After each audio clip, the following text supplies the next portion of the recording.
So here's some good news. You see? Oh, okay. I was hoping it was going to be good All news. right. Somebody said, "Hey, give us the bad news." None so far. None so far. We have an update on Gene Montrevil. He's been on our show several times already. His family as well. He's the immigrant activist who was deported to Haiti in January of 2018. Mm-hmm. He was a former United States permanent resident. He was recently returned on deferred action for 90 days. And now the U.S. government, as a result of a First Amendment lawsuit that his attorneys brought against the U.S. government, has granted him an additional 3 years to remain here to sort out his immigration problems. Nice. Now, what happened is that he had a drug offense, one-time drug offense in 1988. The U.S. government at that time, he had a green card. The U.S. government at that time chose not to deport him. They never even put him in deportation. Back in the 1980s, lots of people never got put in deportation. And he got married. He had a family. Was making a good living, was being a fantastic neighbor, citizen, human being, had that one offense from 1988. Right. And then 30 some odd years later, the U.S. government says, "Hey, you got this criminal conviction. That's so crazy. We're going to deport you." And he became an activist. He says, "No, I'm not going to go." And as a result of being an activist, he claimed and actually won a settlement in court that said that the U.S. government actually went after him for being an immigration activist. They went after him to shut him up and said, "You know what? This is how we're going to shut you up. We're just going to get you deported." Wow. And they arrested him and deported him. And in the federal courts, there was a settlement, and it's allowing him to now remain in the United States with his family. And this was after his original order of deportation on a Virginia simple drug conviction. All right, he wasn't El Chapo. Right. Okay. Or who's the guy from Colombia? Pablo Escobar. All right. It was just it was a low-level drug offense. He got ordered deported one time. So now he's allowed to stay in the United States for 3 years. The Virginia governor has pardoned his drug offense. So now his attorneys are making a motion to reopen to the Board of Immigration Appeals to reopen his deportation process. I assume the Board of Immigration Appeals will be shortly reopening his case. And because he was paroled into the United States and because his wife is a U.S. citizen, his children are U.S. citizens, I presume the easiest thing to do would either be readjust his status or just say, well, if the conviction is vacated, just give him back his green card. Right. We'll see what the arguments are, but either way, he's going to get his green card. Whether he gets the old one, keeps the new one, good. But he'll get to stay here. So that's good news. That's great news. That is very good news. All right, some bad news now. Oh, dang. Yeah. Dang. Thousands of migrants have descended on Yuma, Arizona, near the United States-Mexico border.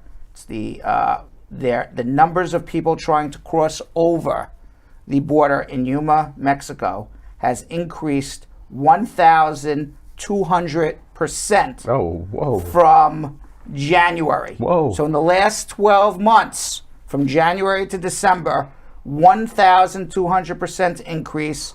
Border Patrol arrested nearly 22,000 people in the month of October just trying to cross over the border illegally from Mexico into this one city, Yuma, Arizona. We're not even talking about the whole, the whole Southwest. And then obviously the corona pandemic has exacerbated economic problems around the world. It's exacerbated it in Central and South America, as well as in the West Indies. People who were previously middle class and had good living, made a good living, had businesses. Those businesses may have closed down. They may have lost their jobs. And out of desperation, they come and do these things because, people say, well, wait in line. Well, I wait in line for 20 years, I'll starve to death.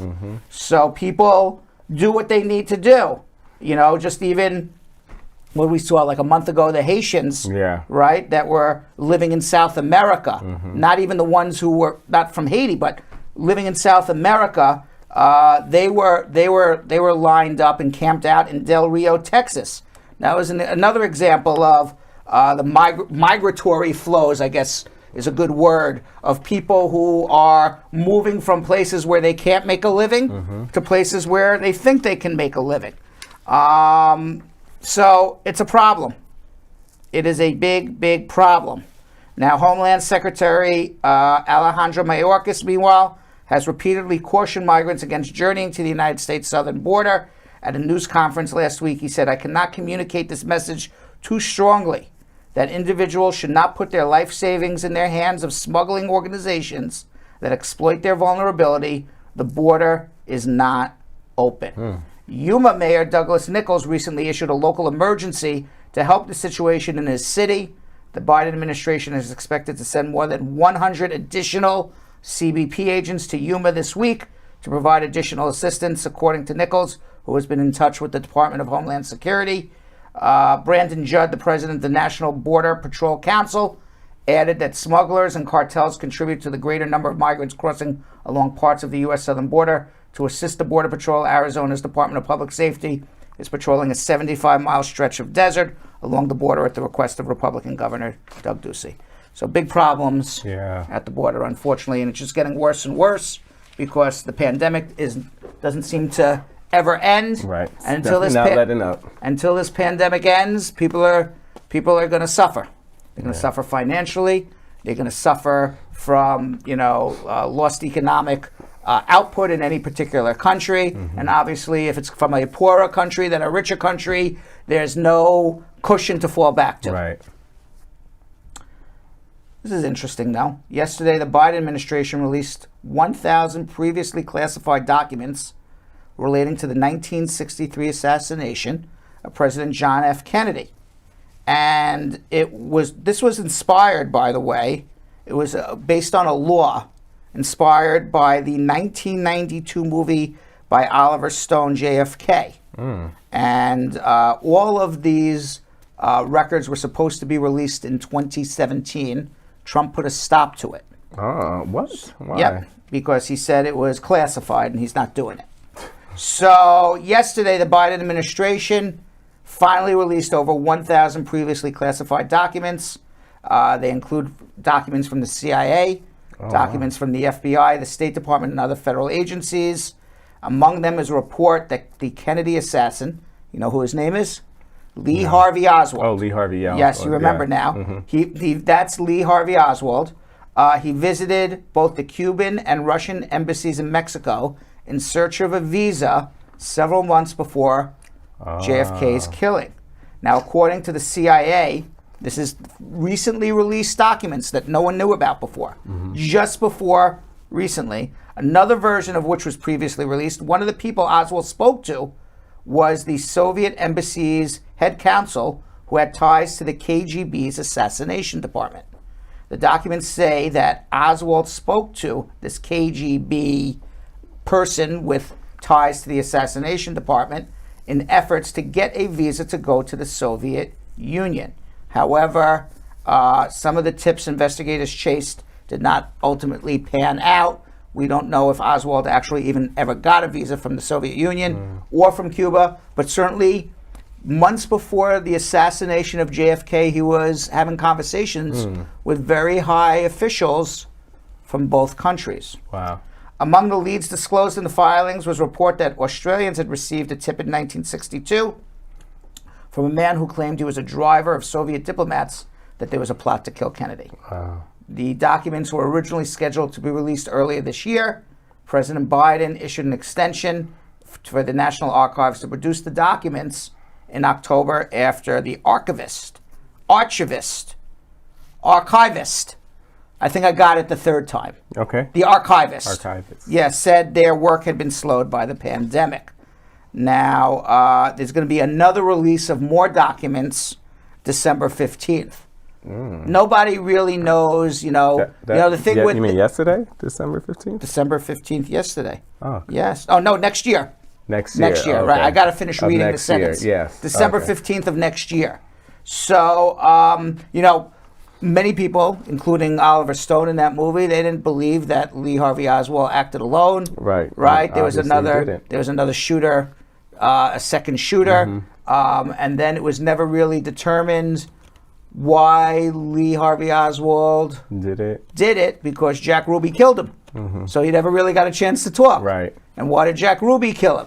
We don't know. It's all still a bit of a mystery. Right. But obviously there was some connection to the Soviets and the Cubans. To what extent did they plan it? We don't know. We still don't know.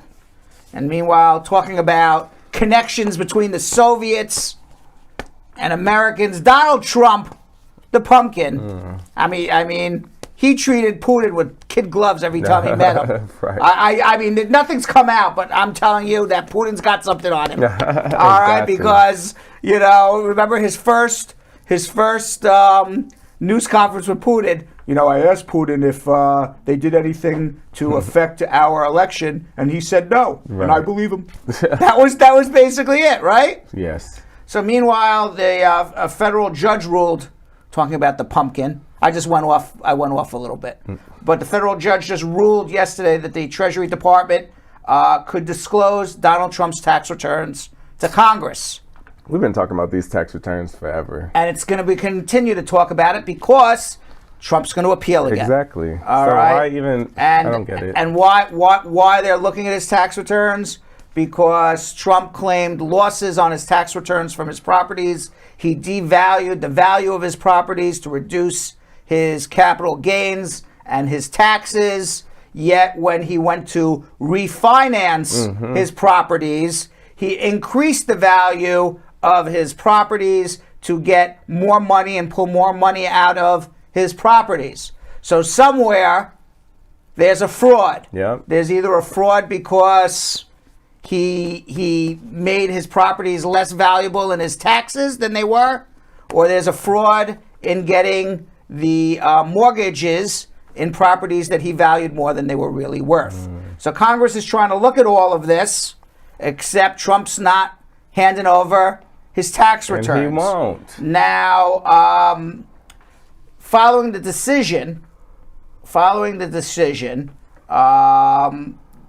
the House Ways and Means Chairman Richard Neal said in a statement that this ruling is not a surprise. The law is clearly on the committee's side. I am pleased that we're now one step closer to being able to conduct more thorough oversight of the IRS's mandatory presidential audit program. In his opinion, Judge McFadden, he was the judge who came down with this decision, said the president was wrong on the law, as there is a long line of Supreme Court cases requiring great deference to facially valid congressional inquiries. But he's going to appeal it.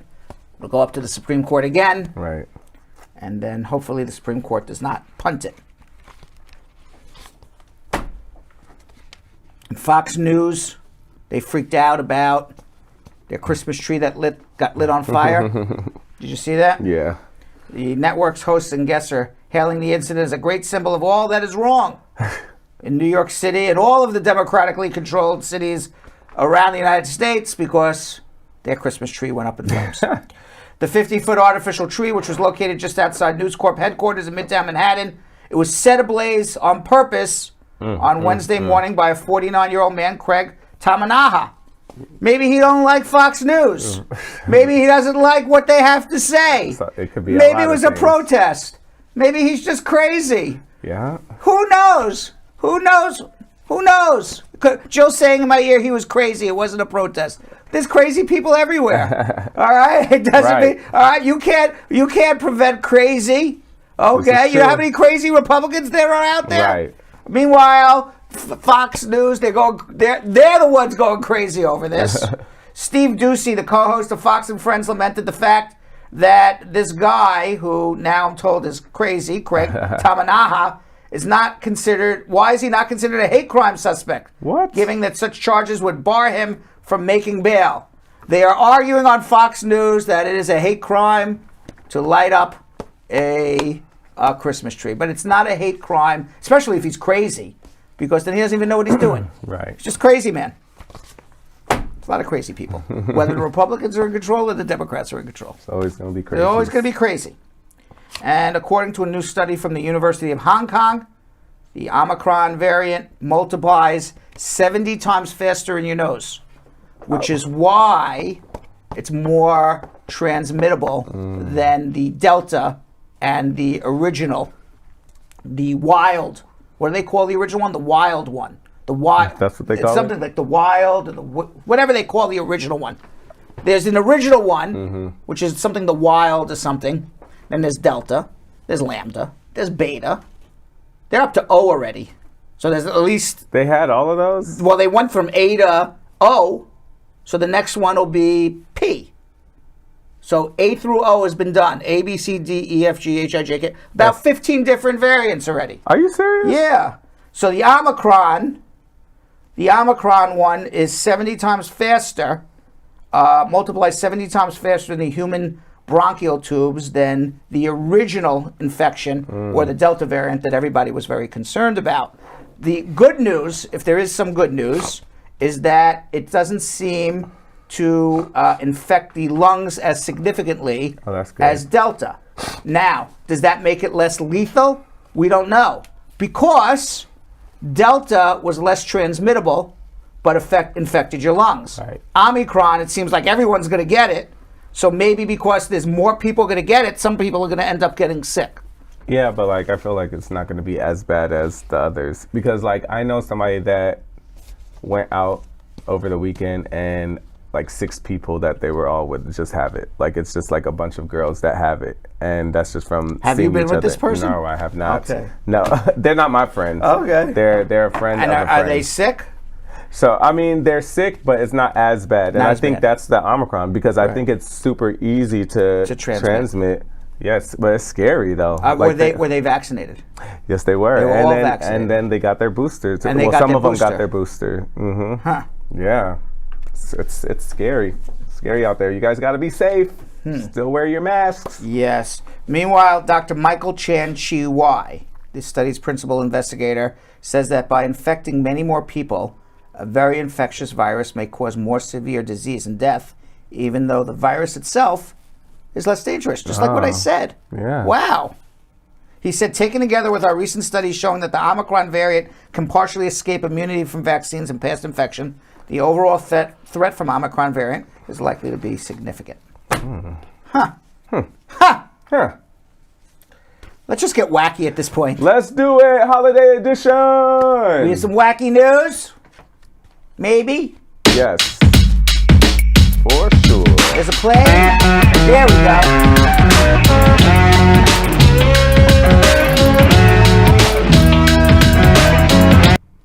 I don't know if this first story is just wacky or just plain old dumb. Oh gosh, what is it? Yo. What? A Swedish city is plagued by having its straw goat that they make every year for the holiday season continuously burned down year after year. Apparently, this Swedish town, it's called Gävleblocken, located in Levely, in Sweden. They make a straw goat every year as part of their festive holiday season, and some vandal always burns it down. Oh, that's not nice. Yeah, they've been doing this since 1976. Damn, that's big too. And the straw goat has only survived 18 Christmases. So if they make this straw goat every year, and almost 50% of the time or more, look at that. Somebody's burning this thing down. Why? It's a huge, huge goat. Why don't... I mean, it's like, that's insanity. Right. That's what we say. If you do the same thing over and over again, you build a straw goat every year, someone comes and burns it down. What do you think is going to happen next year? They keep doing it. Why don't they just put some security out there? Something. Right? Get a couple of Swedish security guards. Like a gate around it or something. They have a gate around it. Apparently it didn't matter because you could just throw a lighter. But, but why don't you can do a couple of things. I'm just talking off the top of my head. Put security. Yeah. Put a gate. Yo had a good idea. Put flame retardant. Right. Okay. Something. Come on, Sweden. Surprise. Come on. Surprised. Even in 1976, it was hit by a car. What? Yes. Maybe it's just not. I don't know. Maybe you shouldn't do it anymore. It was burned down by an American tourist who thought it was a perfectly legal thing to do. in 2001. 4 years later, in 2005, it was reported that it was set on fire by a flaming arrow from a long distance, fired by an arsonist dressed as Santa Claus. Okay, I can't. And his henchmen, a bunch of gingermen bread. I'm not shutting up. I'm telling you what it's here. Are you serious? Yeah, an arsonist with a flame-throwing bow and arrow dressed as Santa hit the straw goat from a long distance away.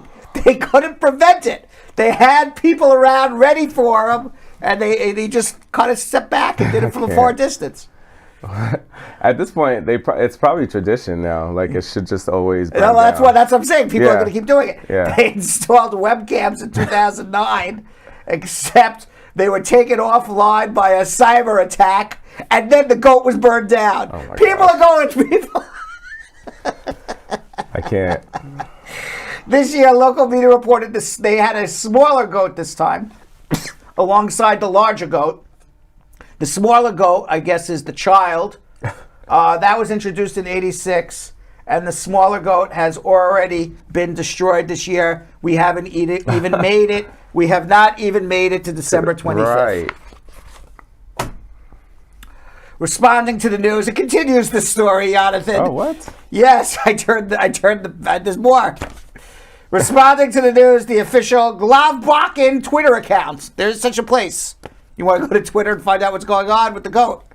Oh, little brother, it says, my heart feels heavy when I see that someone has attacked you. Leave us goats alone. It's wacky. Why do they keep making a goat? Why do they keep doing that? Look at that. Why do they keep doing that? Which tweet should I look at? Which one? It's a little girl saying no. No. Oh, this is in response to... That was leave our tweets alone. The little girl goes, no, we will not leave your little goats alone. You see, people are just doing it now. People are just doing it, Right. Come on. Now, what do you think of this, Yo-Yo? What's up? A man in the UK has a very, at least according to him, childish fetish. Okay. He likes to build model railroads. And he was dating this woman, and he didn't want to tell this woman about his hobby because she would think that there's something wrong with him. Right. Why is this grown man building little railroads? But it's pretty. Simon George, he's 53 years old. He spent detailed. £250,000. What? And 8 years of his life on his 200-foot-long railroad project. He met his partner Marie 2 years ago, 6 years into his railroad project. He pretended he was renting an old mill to store and sell wine because he thought that sounded sexier than building a model railway. He kept up the act for 6 months until she visited the mill and discovered there was no wine in the basement. Instead, she discovered he was playing with a 61-meter long replica of a train line, building it, painting it, set in the 1980s in Yorkshire, England. That's the place that he remembered from his childhood. Wow. Simon said, I met Marie about 2 years ago. When we started dating, I led her to believe I was a wine merchant, but then she found me out. But Marie has an art degree, so she appreciated the level of detail and work that went into it, and now we're engaged. Oh. He has set out to create the set because he was nostalgic for his childhood. I had happy memories. To get the details just right, Simon collected around 500 photos of the track area from 1983, and he built and painted and did it all. And you want to know what at the end? Marie liked it. Yeah, look at them. That's probably them. Yeah, reminds me of the movie The 40-Year-Old Virgin. Oh, yeah. Right? Yeah. Now, the massive model railroad has been gone on display in Yorkshire at Wakefield's Market Hall until December 21st, and Simon hopes to tour it around the country next year. Oh, see? There you go. But only after his honeymoon. 40-Year-Old Virgin. Remember that movie? He was playing with toys. Yeah. Right? But this, I mean, it looks really cool, though. It's very detailed. I don't know why he would be embarrassed about that. Well, I mean, you know, he probably has told, girls before, and they thought it wasn't sexy, so. Well, do you think this is sexy, Yo-Yo?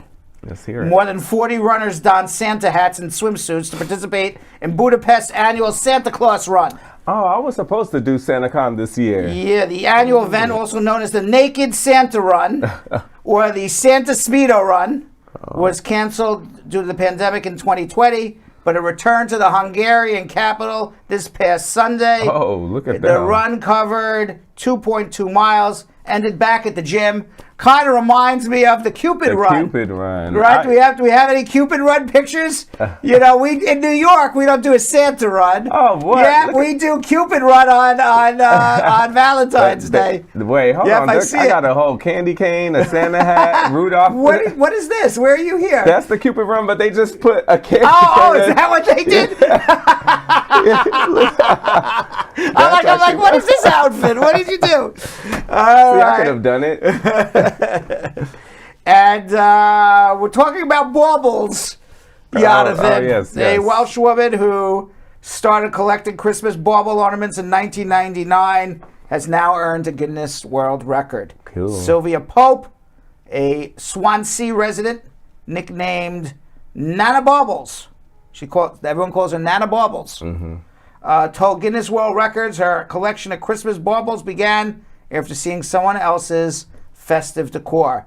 It was back in 1999. My son, who lived in Brighton, invited us to spend New Year's with him. I have an idea for a Guinness Book of World Records. What? Let's look up how many legal questions a lawyer answers in a certain amount of time. I bet you I can break that record. I bet you I could. Sure, too. Call Guinness. We should. I just thought of that. I mean, if they're counting baubles, right? I'm sure we could do a live show, and I could answer 10,000 immigration legal questions. You should do it. Right? Have the clock running. Yeah. Right? Record it and then send it in. The clock starts running. All right? Ian, give me 7 hours. Oh, my God. Can you imagine? No. You keep asking me questions. You're like, Brad, I'm taking a break. No, we got to do it. Meanwhile, it was back in 1999. This is how it all started, about the bauble collection. Mm-hmm. My son, who lived in Brighton, invited us to spend New Year's with him. We went to a friend's house for a drink, and when I walked in, they had the baubles on the ceiling. It was fantastic. I thought, oh my God, this is wonderful. They were all from all over the world, and I said, I'm going to try this. And as a result, she started collecting everything, and eventually got the name Nanny Baubles, called Guinness Book of World Records, and there you have it. Coincidentally, I started answering free legal questions in 1999 on the radio. Wow. That I have something in common with Nana Baubles. There you go. It might be meant to be. Maybe it's meant to be.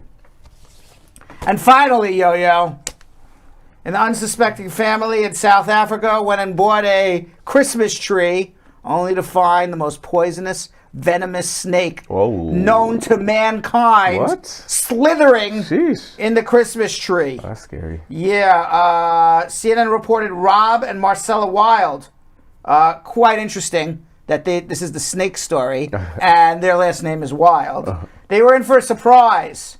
Rob Wild, I'm quoting Rob Wild, the cats were peering into the tree, and my wife said, there's probably a mouse in there somewhere. Ooh. I didn't know what it was at the time, but then I saw something pop out, and it looked like a snake, and I Googled what snakes are in our area, and it came up immediately as a boom slang. And I thought, holy Moses, this is the king of all poisonous snakes. Oh, my God. Now, I want you to know something. That is creepy. I want you to know something. If I saw that creepy boom slang in my living room, in my Christmas tree, the most poisonous snake in the world, what would you do? I would not be saying holy Moses. I would. Look at it. I would. Oh my God! I would get the F out of here. Hell no. Right? Yes. Right? There would be some curse words. There would definitely be some curse words. Right?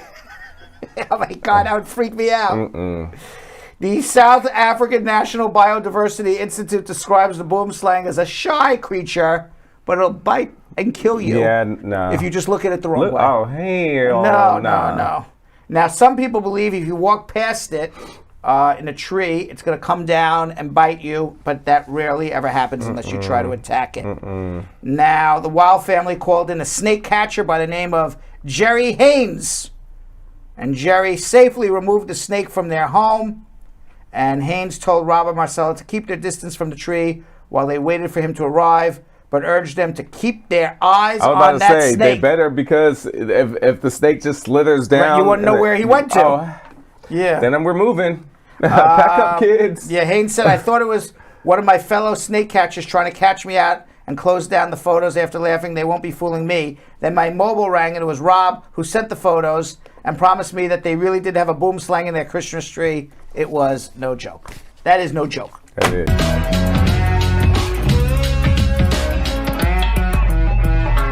Thanks for watching. For more Bradshaw Live, like and subscribe to our YouTube channel.